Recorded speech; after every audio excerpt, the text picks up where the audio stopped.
এই আসো আসো আসো, সবাই চলে আসছে, তোমরাই শুধু লেট করে ফেললা। এই সোমা, এই যা তোমার বরাতে চলে আসছে। আসসালামু আলাইকুম ভাবি, ওয়ালাইকুম আসসালাম। কেমন চলতেছে সবকিছু? এই তো ভাইয়া, আর বলবেন না, সকাল থেকে ছেলেটার মন খারাপ। কেন? সকালে যে কেকটা আনা হয়েছিল সেটার পছন্দ হয়নি, তারপর লোক দিয়ে আরো একটা কেক আনিয়েছি। ছেলেটা যা জিদ্দি হয়েছে না। দেখতে হবে না কার মতো হয়েছে, আর ভাই কি কম জেদি নাকি? শোন, তোকে একটা কথা বলি, পুরুষ মানুষের জেদ থাকার দরকার আছে। জেদ কিন্তু খারাপ কিছু না।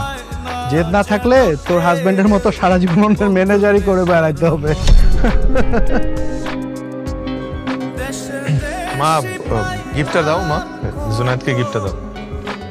তোমরা আবার এসব গাড়ি টাড়ি আনতে গেলে কেন? ও তো এসব গাড়ি নিয়ে আজকাল খেলে না।